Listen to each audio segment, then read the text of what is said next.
A Short Angry History of Modern Schooling. And really what it is the 900-page book I've just finished condensed to 1 hour. So I would have given you a 5-minute break before starting, but somebody's a harsh taskmaster here. The information's rather dense, and rather than rely on my own failing memory, I'll work from notes. I'll apologize in advance, but this is very, very, very strong stuff. Mass schooling of the young by force is a creation of the four great coal powers of the 19th century: Germany, England, France, and the United States. Its final conception, structure, and later development arises from the logic that fossil fuel used in conjunction with machinery imposes on society.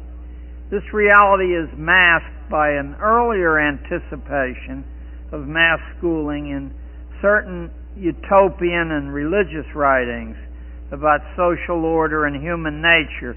But make no mistake, in the Western world there was never any such animal as mass schooling until coal came along paired with machinery. You shouldn't be fooled any more than Charles Francis Adams was when he observed in 1880 that what was being fashioned for children, unfortunate enough to be caught in the proposed school net, which hadn't happened up to then, combined the characteristics of the cotton mill, said Adams, and the railroad with those of a state prison. That's the Adams who had two presidents in his family. After the Civil War, certain utopian speculations about isolating children in compounds and subjecting them to deliberate molding routines began to be discussed seriously by the policy-making managers of business, government, and university life. These discussions were inspired by the potential for centralized mass production made possible by coal-driven machinery, railroad development that was also dependent on coal, and startling new inventions like the telegraph. The principal motivation for this revolution in family and community life wasn't only greed for money, although that was there, but also the philosophical conviction which approached a religion in its intensity that early indoctrination would lead to an orderly, scientific society led by the best people, unhampered by the democratic tradition or American libertarian attitudes. Forced schooling was the prescription to make the bulk of the population alike, dependent on remote authority, not local authority, for allocation to one or another station in the economy. No more Ben Franklins, no more Tom Edisons were going to be allowed. Individuals would be prevented from taking up their lives until an advanced age. During the post-Civil War period, childhood was extended about 4 years. In the late 19th century, a special concept was invented to lock older children in place. It was called adolescence, and that was a phenomenon unknown to the human race before that time. And the infantilization of young people did not stop at the end of the 19th century, but it continued right on through the 20th. Child labor laws were extended to cover more and more occupations. The permissible age of leaving school became higher and higher. The number of occupations not demanding schooling became fewer and fewer. You notice I use the term schooling and not education. By the 1970s, it was not unusual to find graduate students well into their 30s. From the start, there was a purpose behind schooling, which had nothing to do with what parents, kids, or communities wanted, but concentrated on what a highly centralized economy and a strong political state was thought to need. What that was can be seen from this excerpt from a speech Woodrow Wilson made to businessmen in 1914. I'm quoting Wilson without changing a word. We want one class of persons to have a liberal education, and we want another class, a very, very much larger class of necessity, to forego the privilege of a liberal education and fit themselves to perform specific, difficult manual tasks. By 1917, the major administrative jobs across America in schooling were under the control of a group of interests referred to in the press as the Education Trust. That term vanishes somewhere in the middle 1930s, but it's quite common in the newspapers of the teens and the 20s. At the first meeting of the Education Trust, the attendees included representatives of Rockefeller, Carnegie, Harvard, Stanford, the University of Chicago, and the National Education Association. The chief end of the new education, wrote Benjamin Kidd in 1918, was to, I'm quoting, impose on the young the ideal of subordination. The primary target of the first 30 years of forced schooling was the tradition of independent livelihoods in America. Students were to learn to think of themselves as employees competing with one another for the favor of the boss, not as entrepreneurs like Ben Franklin competing to serve the public. It was believed that only in this way could the menace of overproduction in America be contained. You'd have to, ladies and gentlemen, read into the primary sources, as I've spent years reading, to see how often the term overproduction emerges in these discussions of businessmen between 1880 and 1910. They were terrified that the early tradition of America, that people worked for themselves, would continue, and that this would make it impossible for large central corporations to get financing to work. Since the machinery cost so much money, who would constantly replace that machinery if at any moment the peril of thousands of people opening small competing interests were a loss? So it had to be put to death.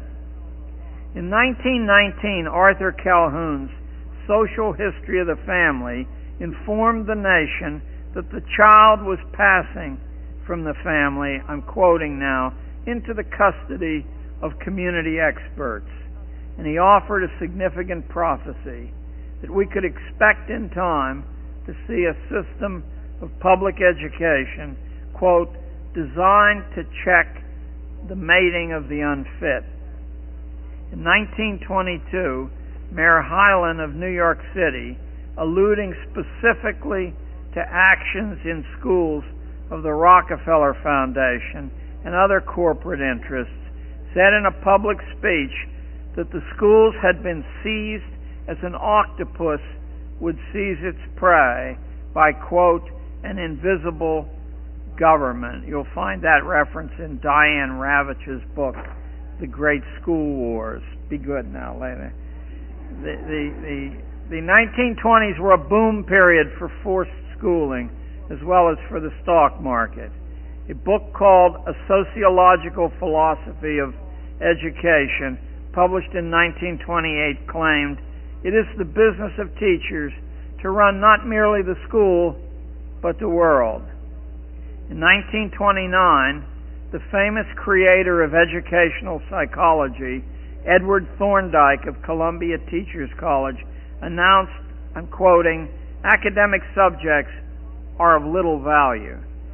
His colleague at Teachers College, William Kirkpatrick, boasted in his book, Education and the Social Crisis, that the whole traditional system of rearing the young was being made over by experts.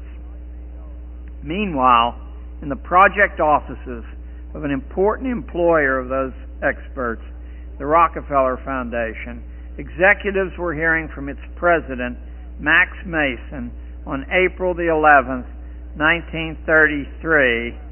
Don't say that I'm not giving you very specific references that can't be checked. That a comprehensive program was underway to rationalize social control and the control of human behavior. Inspired by the genetic work of an Eastern European scientist, Hermann Muller, at the University of Texas, Rockefeller, Carnegie, and other large private foundations had been investing heavily in genetics. Muller had used X-rays to override genetic law, inducing mutations in fruit flies, and that set off a line of thinking that it might be possible to create life and shape it as you wanted to. Muller preached that planned breeding was necessary to bring mankind progress, and his proposal received enthusiastic endorsement from most of the greatest scientists of the day. He reduced it to a 1,500-word geneticist manifesto, and 22 distinguished American and British biologists signed it. The conscious guidance by the state of human sexual selection is called for, said Muller. What was wanted, he said, was a project of racial hygiene such as the policy makers in Germany were pioneering, a program where eugenics was state policy and where scientific research shaped society. A February 1934 progress report from the Rockefeller endowments asked the question, can we develop so sound and extensive a genetics that we can hope to breed in the future superior men? Just a few months before this report appeared, the executive director of the National Education Association announced that his organization expected, I'm quoting directly now, to accomplish by education what dictators in Europe are seeking to do by compulsion and force. You can't get it much clearer than that, can you? Between 1967 and 1974, teacher training all over the United States was covertly revamped through the coordinated efforts of a small number of private foundations, think tanks, global corporations, universities, and several other interests working through the United States Office of Education and through key state ed departments like those in California or New York. The most important documents in this transformation were three, and I'm going to name them for you. Bloom's Taxonomy of Educational Objectives was the first. An extensive government exercise in futurology called Designing Education for the Future was the second, and the Behavioral Teacher Education Project was the third. That was an enormous manual of over 1,000 pages, which in time impacted on every school in the United States. While other documents exist, these are the most important representatives of the whole. They'll serve to make clear to you what project is underway, and I'll take them one by one. Designing Education, produced by the Federal Education Department, redefined education after the Prussian fashion as, quote, a means to achieve important economic and social goals of a national character. State education agencies would henceforth act as on-site federal enforcers, ensuring compliance of local schools with Washington directives. It proclaimed that each state education department, quote, must be an agent of change. State departments were, quote, to lose their identity as well as their authority in order to form a partnership with the federal government. Now, I think you and I both are aware that what we're talking about here is a form of treason, there is no mention whatsoever in any of the founding documents of this country of federal involvement in education. That's not just an academic thing. It was deliberately kept away from the central political power because of the obvious chance to pervert it if it were handed to the power that controlled the army. The second document, the gigantic Behavioral Teacher Education Project, outlined the teaching reforms to be forced on America after 1967. So we're talking about 31 years ago. If you ever want to hunt this thing down, it bears the U.S. Office of Education contract number, and I can give it to anyone afterwards. I have it here, but I won't bother to read the 44 digits.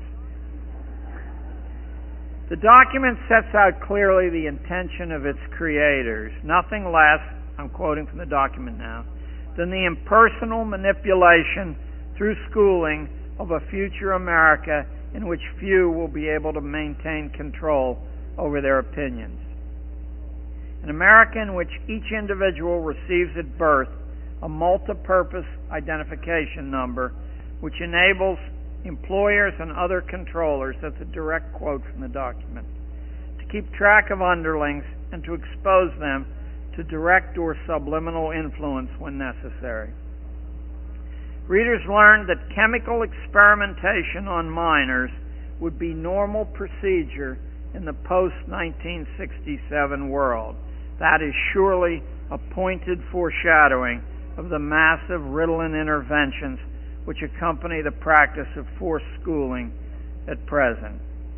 The Teacher Education Project identified the future as one, I'm quoting again, in which a small elite will control all important matters, one in which participatory democracy will largely disappear. It was your tax money or your fathers and mothers that paid for this document.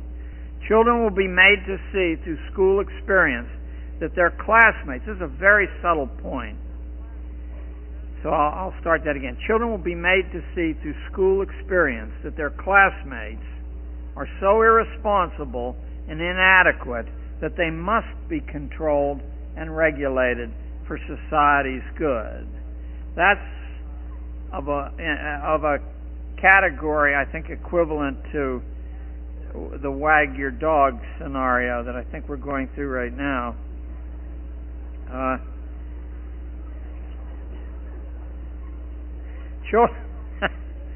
According to the project, postmodern schooling will focus, this is a direct quote, on pleasure cultivation and other attitudes and skills compatible with a non-work world. Notice how the tremendous rise in school violence and general school chaos in the late 1960s can be seen as providing a reasonable justification for the sharp constriction of traditional intellectual schooling. Each outburst of childish disorder echoing through the press was like an advertisement promoting the need to surrender community control to the management of experts, and for the introduction of emergency measures like special education and Ritalin.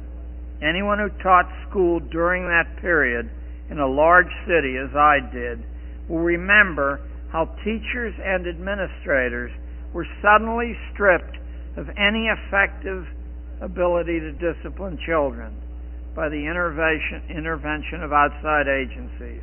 You are at liberty to decide whether that was coincidental or not. It makes sense, though, doesn't it, that irresponsible, semi-literate children kept in that condition by authority will become irresponsible and semi-literate adults, and that such people can't be trusted with decisions. The National Teacher Training Document informed teacher educators that under these circumstances, teachers were to be trained as therapists, translating prescriptions of social psychologists into practical action in the classroom.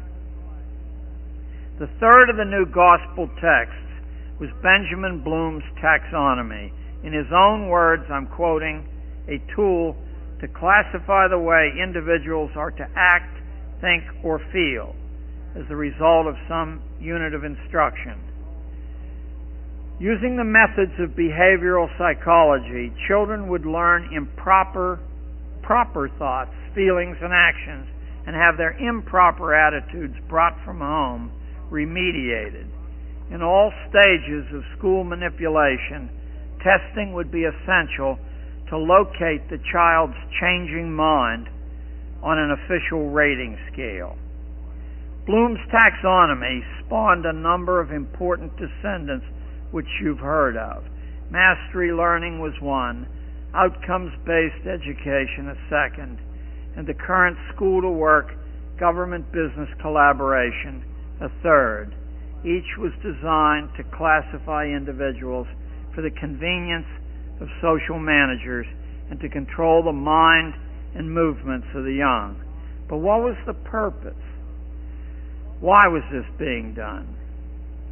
A major piece of the answer can be found by reading between the lines of an article which appeared several months ago in the June 1988 issue of Foreign Affairs. Written by the owner of U.S. News and World Report, the essay praises the American economy and predicts that its lead over Europe and Asia is so psychological in nature that no nation can possibly catch up to us because our workers are unique. Now, unless you believe in master race biology, this advantage can only have come from school training of the American young, in school and out, by indoctrination techniques which produce attitudes useful to management. And what are those attitudes? Folks, would it be possible if we took a 5-minute break? These lights are a little bit bright, and I just need a short rest owing to advanced age. But in 5 minutes, I promise you that I'll answer the question I just asked. Just rest for 5. I bet you need it more than I do. Suffers from a strong craft tradition, and the workers demand a large voice in decision making. Asia's even worse off, says Zuckerman, competitively, because although the worker is silenced in Asia, religion, tradition, and government over there interfere with what a business can do. So that's his first case, that the American worker, that's your sons and daughters grown up, is a pushover. Next, says Zuckerman, workers in America live in constant panic. They know companies here owe them nothing. There's no outside power to appeal to. Fear is our secret supercharger. Gives management here a flexibility that other nations will never have to such an extent. And some of the evidence he offers for that is really compelling. He said in 1996, after 5 years of record economic expansion, half the employees of large firms feared being laid off. The best part of that, said Zuckerman, was that it represents double the number of people worrying 5 years ago when things weren't nearly as good. So fear keeps a brake on American wages. Next, he says, in the United States, what look like managerial decisions are actually made by abstract mathematical rules, which are manager-proof as well as worker-proof.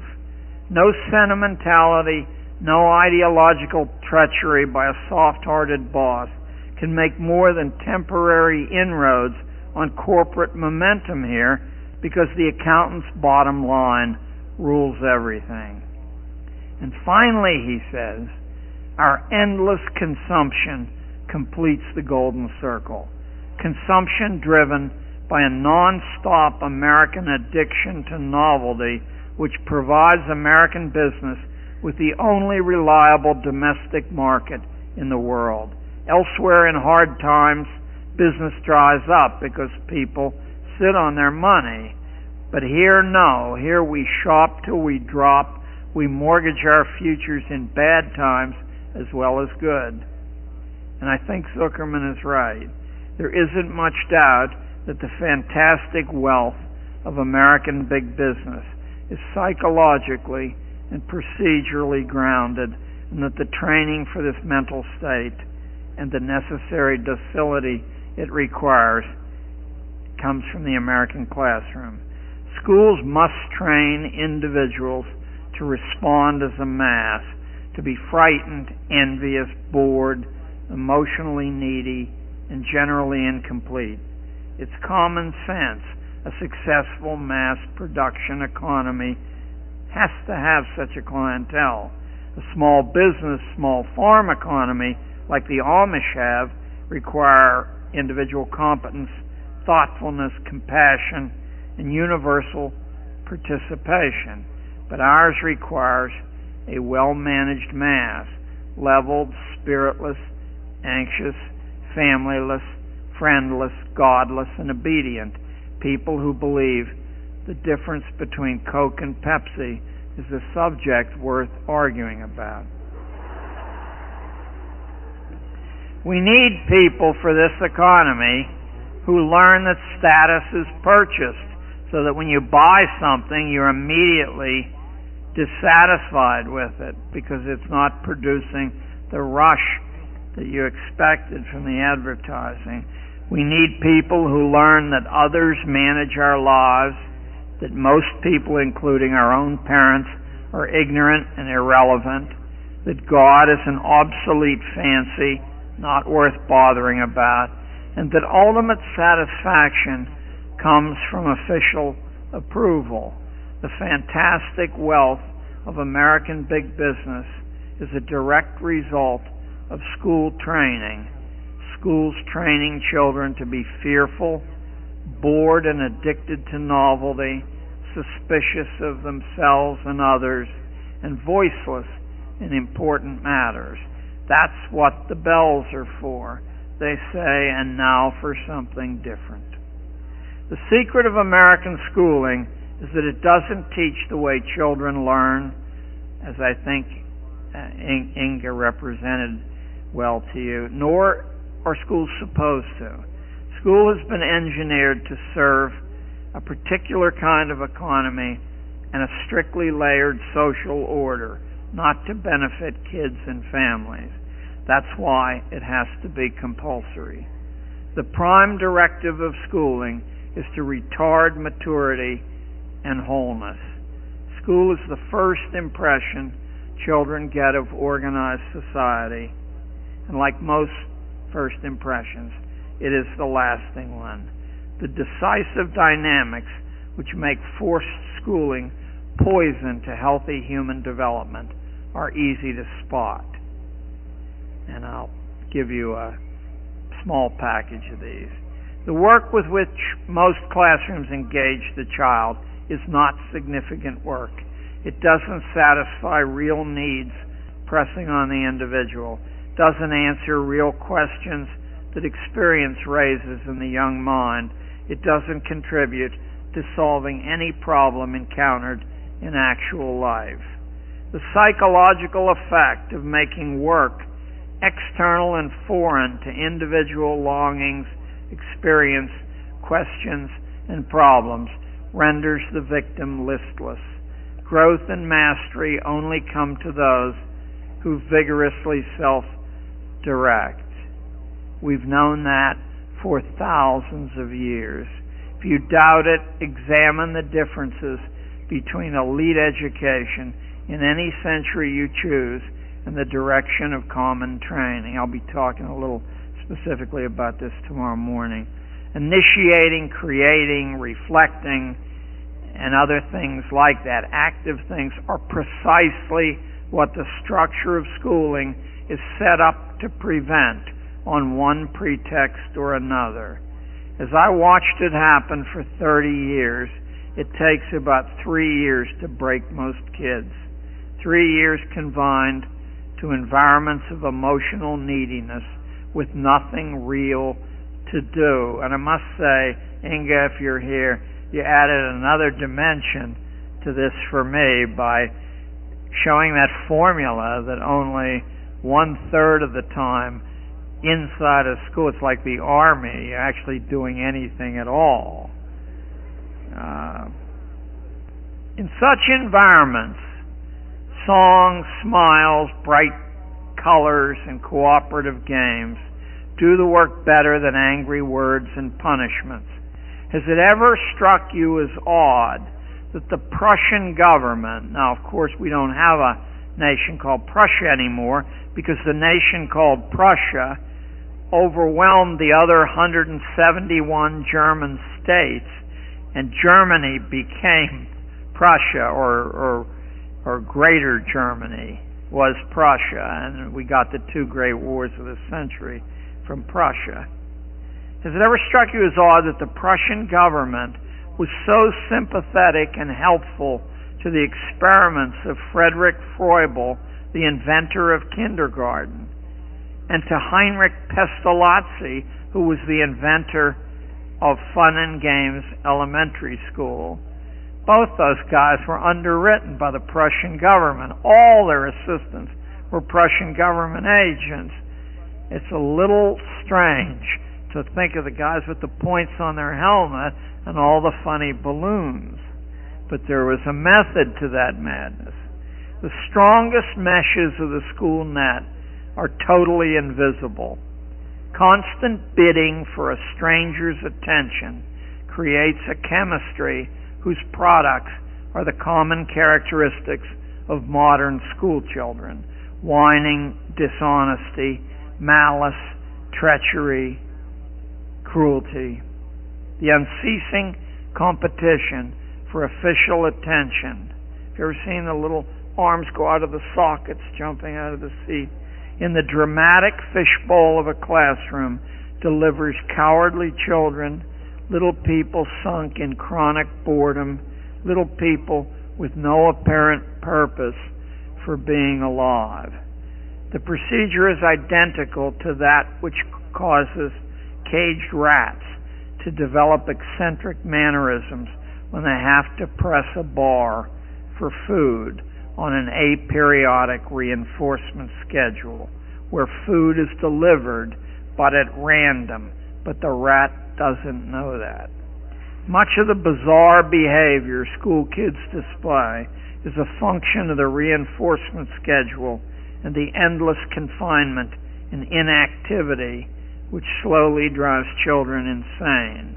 Trapped children, like trapped rats, need close management, as any rat psychologist will tell you. See, I'm more eloquent when I'm seated. and you will be too when you get to be my age and weight. In the first decades of the 20th century, a small group of famous academics, symbolically led by John Dewey and Edward Thorndike of Columbia Teachers College, Elwood Cubberley of Stanford, and a handful of others, together with their corporate and financial allies like J.P. Morgan, Vincent Astor, Commodore Whitney, Andrew Carnegie, and John D. Rockefeller, decided to bend government schooling to the service of business and the political state, as it had been done nearly a century before in Prussia. A higher mission for this project existed too, one to catch the imagination of dreamers and to fire the blood. School was to serve as an instrument for managing evolution, establishing the preconditions for selective breeding. In Thorndike's memorable words, and you remember Thorndike is the creator of what we call educational psychology. In Thorndike's memorable words, this had to be done quickly before the new industrial masses, quote, take things into their own hands.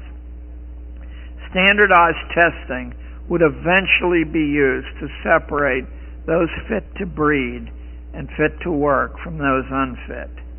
Because of its traditions, however, America was a resistant population on which to experiment. But thanks to the patronage and the interest of various international business people, a group of academic social engineers was able to visit mainland China in the first 3 decades of the 20th century. So someone really ought to make a movie about what I'm going to tell you next. And live there, as John Dewey lived in post-revolutionary China for 2 years. In China, these men could test pedagogical theory on a docile and bewildered population which had recently lost its ancient form of governance. Important school superintendents were in on this work, although the general public is in the dark about it to this day. For example, I'd like you to listen to Dr. H.B. Wilson, superintendent of the Topeka schools, writing in his book, which absolutely nobody read or would want to read. It's called Motivation of Schoolwork. He wrote it in 1916, but this one paragraph was worth the agony of reading his whole book. The introduction of the American school into the Orient has broken up 40 centuries of tradition. It has given us a new China, a new Japan, and is working marked progress in Turkey and the Philippines. The schools are in a position to determine the lines of progress. The Chinese Revolution was Western-inspired and Western-financed, just as the Russian Revolution soon was to be. And it placed that nation in a favorable state of disintegration for laboratory testing of pedagogical mind alteration technology. Out of this ferment rose a Chinese tracking practice built on the ancient habit of character references, modernized and bureaucratized. It's called in China the Dangan. It is a continuous, lifelong personnel file exposing a student's intimate history from birth through schooling and then through life. The Dangan constitutes a comprehensive overthrow of privacy, and today nobody works in China without a Dangan. By the mid-1960s, preliminary work on an American Dangan was taking place in schools as information reservoirs attached to schooling began to store personal data about individual children. A new class of expert, like Ralph Tyler of the Carnegie Foundation, began to urge the collection of data and its unification in computer code to enhance cross-referencing with all the other data banks. By 1971, psychologists in the pay of government and private foundations were justifying surreptitious data gathering from children as the moral right of institutions. Now, I want to take you back a few years again. Between 1896 and 1920, a small number of powerful industrialists, together with their private foundations, sponsored university administrators, house experts, and house politicians, spent more money on mass forced schooling than the government did. Indeed, Andrew Carnegie and John D. Rockefeller together spent more money than the government did on schooling between 1900 and 1920. In this laissez-faire fashion, a system of modern schooling was constructed without public participation. I don't blame you if you're a little surprised by this data, but as my publisher was quite surprised by it, and when I demonstrated its validity from the documents of the Carnegie Foundation and the Rockefeller Foundation. There are others as well, but those are major players. They wouldn't allow it to be printed. I said, but it was written, and it's in public domain. They said they didn't want the hassle. If you want to know the motives of this project, you need only read the first public mission statement of Rockefeller's General Education Board that was printed in its first report to well-wishers, issued in 1906. And I'm going to read you the first paragraph, and I guarantee you it's utterly unbelievable, and if you have children, this ought to be as chilling as anything you've heard recently. In our dreams, people yield themselves with perfect docility to our molding hands. The present education conventions of intellectual and character education fade from their minds, and unhampered by tradition, we work our own will upon a grateful and responsive folk. Can you believe people actually wrote this and printed it? We shall not try to make these people or any of their children into philosophers or men of learning or men of science. We have not to raise up from them authors, educators, poets, men of letters. We shall not search for artists, painters, musicians, lawyers, doctors, preachers, politicians, statesmen, of which we have an ample supply. The task is simple. We will organize children and teach them in a perfect way the things their fathers and mothers are doing in an imperfect way. The real purpose of modern schooling was announced by Edward Ross of the University of Wisconsin in the same year that was written. Ross is generally considered one of the three founders of the 20th century discipline called sociology, and in a book bluntly called Social Control, Ross wrote, I'll quote directly, "Plans are underway to replace family, church, and community with propaganda, education," he meant schooling, "and mass media.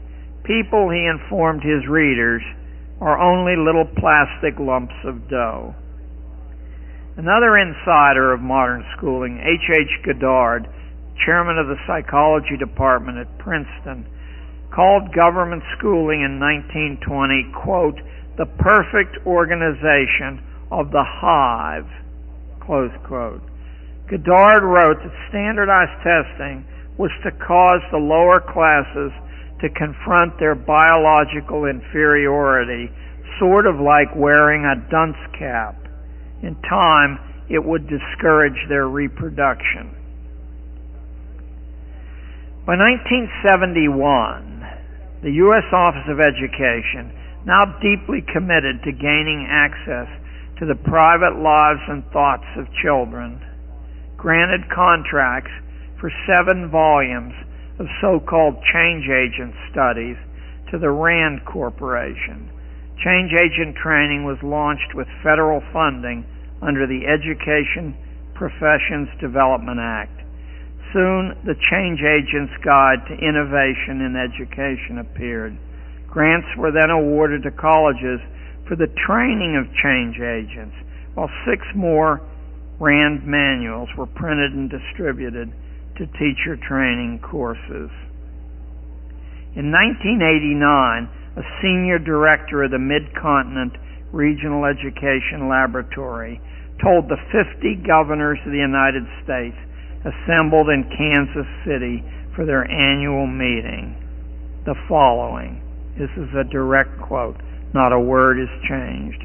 "What we're into is the total restructuring of scientific scholarship, specifically the importation of German research university values to America at the end of the 19th century covered the track of what was going on.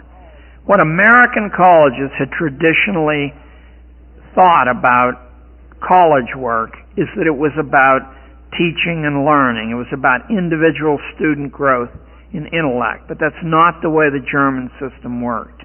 What a German research university was about was direct service to corporations and the political state, using students who paid for the right to donate their services free, along with the paid professional academics. In return for a student demonstrating that he or she had trained adequately and was loyal, the German system then reserved jobs and professional licenses for the appropriate graduates.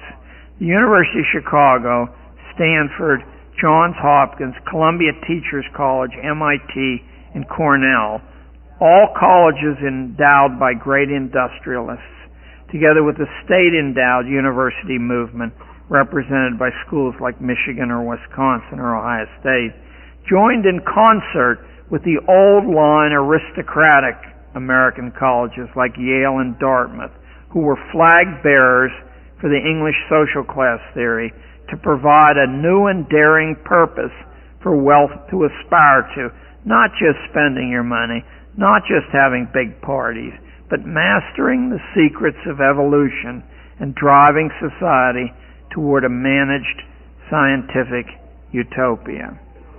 Indiana University, I've never encountered this piece of information, which I dug up. I had been asked to speak at a conference in San Francisco by the Cato Institute last year called the Bionomics Conference. And there was so many, it was at the Mark Hopkins Hotel. The only reason I went was because I never would have been able to afford to stay at the Mark Hopkins. And I took my cat and smuggled it into the room. We had 4 days of...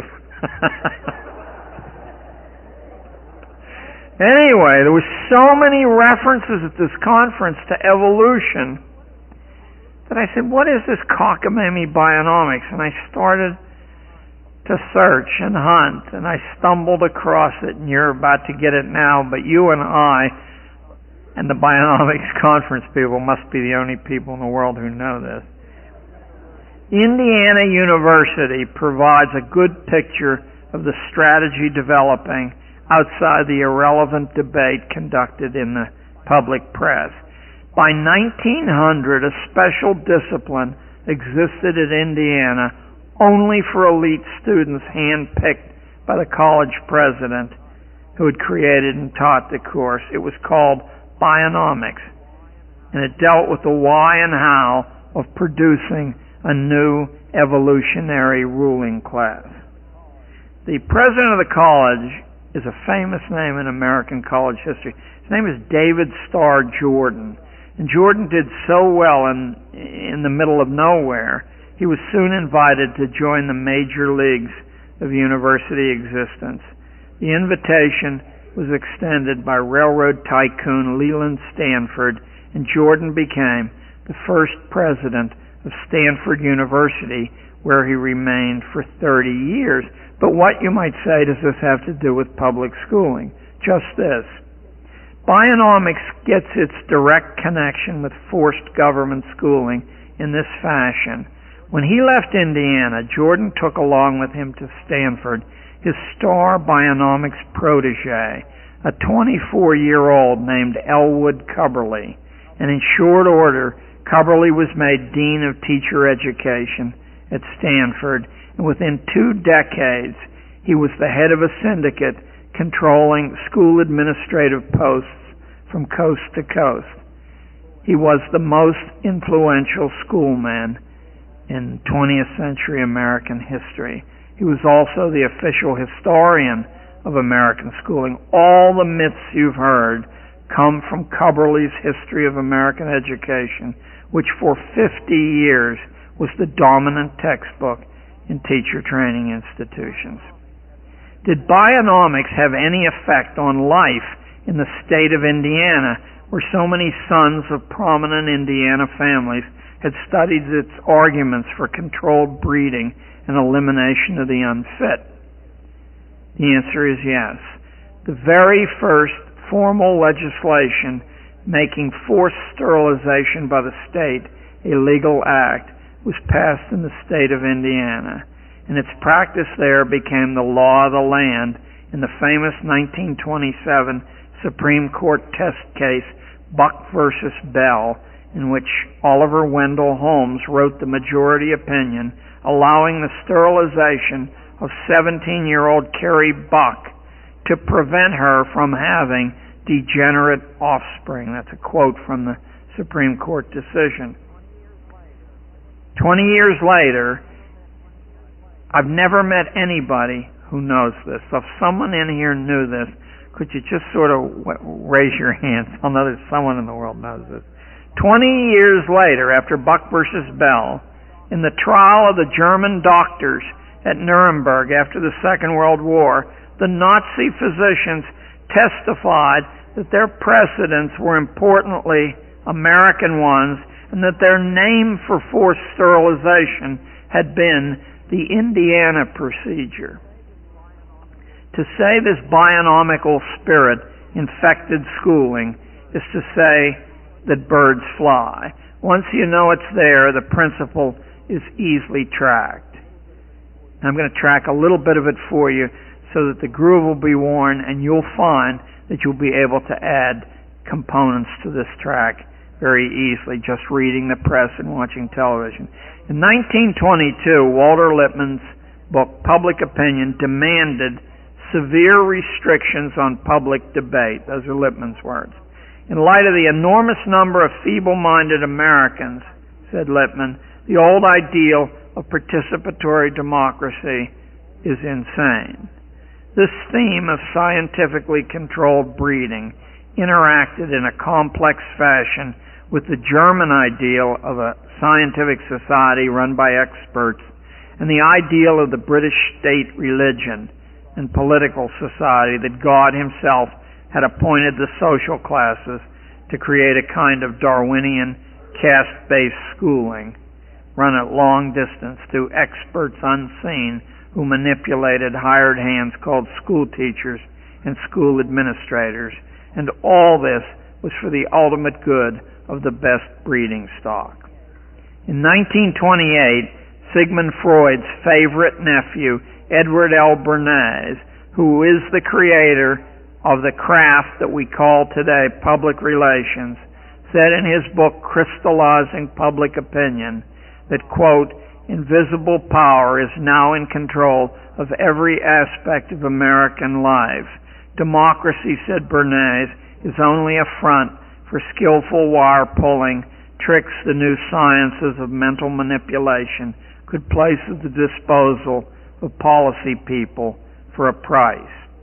By 1944, the jettisoning of natural rights resonated through every corner of American academic life. Any academic who expected free money from foundations, corporations, or government would play the scientific management string on his lute.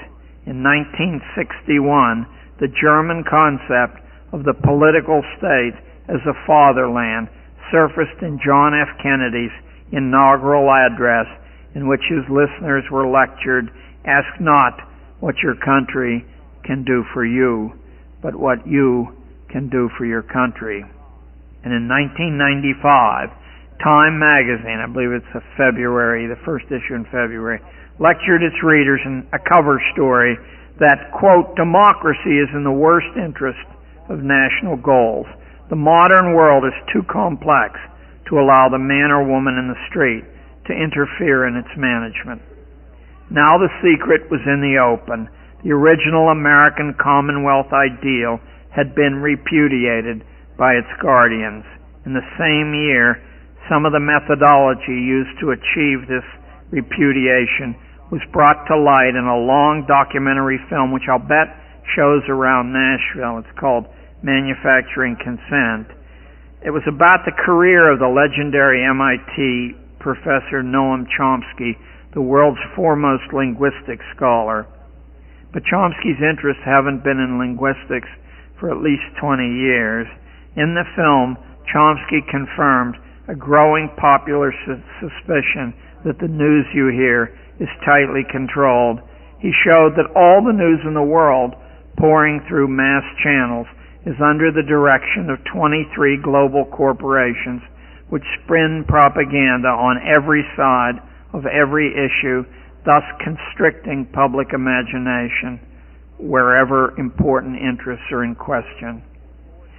School was an important terminal on a production line to create a utopian world resembling a gigantic Epcot Center, or perhaps the Mother Chautauqua of late 19th century fame, a utopia before its time.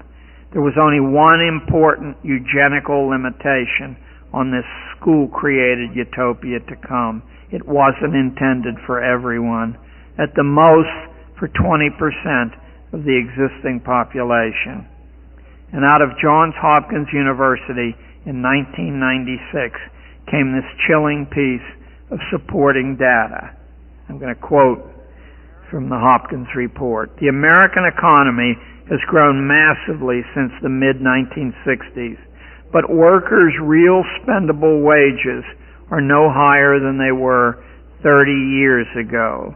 The purchasing power of a working couple in 1995 was, after inflation was factored in, the same as earned by a single working man 90 years earlier. This steep decline in American common prosperity then forced both parents from home and forced their kids into the managed world of daycare and extended schooling. And although you and I have been harangued endlessly, century long, that enlarging the scope of schooling would cause wealth to be more evenly spread, exactly the reverse has occurred. Wealth was 250% more concentrated by 1998 than it was in 1898. I don't mean to be inflammatory, he said, but it's as if government school has made people dumber, not brighter, made families weaker, not stronger, has ruined formal religion with its hard sell exclusion of God, has set the class structure in stone by dividing children into classes and setting them against one another, and has been midwife to an alarming concentration of wealth and power in the hands of a fraction of our national community. Real school reform would have to overthrow a powerful form of mental conditioning which has taken a century to implant. To one degree or another, all of us have been indoctrinated in a variety of ways to believe that the American experiment, which promised ordinary people sovereignty over their own lives, was wrong-headed and childish. Real school reform would have to defeat the belief, learned in school and reinforced through the media, that ordinary people are too stupid, too irresponsible, too childish to be trusted to look out for themselves. When children are encouraged to run wild in school and to become stupid there, this poisonous lesson is hammered home for the rest of us day after day. We've all experienced it. No wonder we all believe it. The premises of scientific schooling seem impossible to dispute, so thoroughly have they been demonstrated by the form of forced schools which corporations and the federal government imposed on us a century ago. After all, why should hopelessly ignorant people be allowed to make decisions, even intimate personal ones like how to raise their own children? Certified experts are available who know vastly more than about everything and anything. Thus has the Protestant Reformation, whose brightest product was America, been thrown on the scrap heap, because if there's any bedrock of the Protestant Reformation, it was Luther's declaration, every man his own priest. Jefferson and Madison must have been loony to want us to trust the common people. Now let me take, in conclusion, a stab at a reply. To have better schools that served families and communities and individuals, instead of suffocating them, we would need to trash certain assumptions. We would need to abandon entirely the idea that any such sociological reality as mass man actually exists, except in the minds of those who benefit from such a belief. We would have to believe what our fingerprints and our intuition tell us, that no two people are alike, that nobody can be accurately described by numbers and graphs, that trying to do this sets up an endless chain of future grief. We would have to accept that a fantasy like scientific pedagogy is impossible because each person has a private and a singular destiny. We would need to transfer faith from school and corporate experts and behave as if these principles were true, as over 1 million homeschooling families in this country do. We would need to wake up and admit that knowledge is a far cry from wisdom, that each American has the right to live as he or she deems wise, and if the way individuals choose to live and raise their kids means disaster for global corporations, as surely the way of life the Amish embraced, if it were embraced by too many, would mean disaster, then that fateful choice still needs to be honored because it is protected by the law that defines America, our founding documents. It's high time we all remembered what mankind needed an America for in the first place. The brilliant dialectical balance struck by our founders was the only way to keep power weak and off balance, official power and popular power both. Popular will would beat back government tyranny. Government would check popular tyranny over minority rights. This constant confrontation, this unwinnable war between two flawed collectivizing principles, coercive government and bullying public opinion, will always produce liberty for those who want it. In the stalemate, liberty escapes as long as the argument is kept alive. It's only through enforced consensus, the product of too much and the wrong kind of schooling, that America can fail. America is about argument, about doing things our own way. It is still the only place on the planet where one can publicly oppose authority without being beaten or killed or severely intimidated for that act of free will.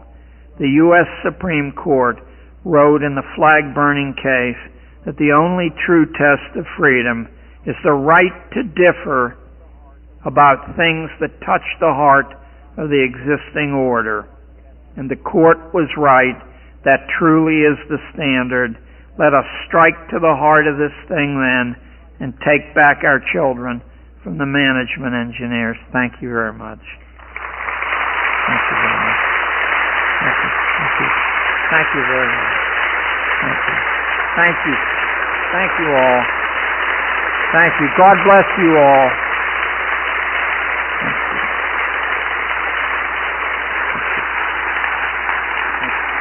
Thank you. Well, you just heard what my publisher doesn't want the rest of the country to hear. They really had they've kept my book for a year. I mean, they want the book, but they don't want the quotes from the foundation documents and from the various social engineers, which are pretty easy to trace once you know they're there. Anyway, thank you. See you tomorrow morning.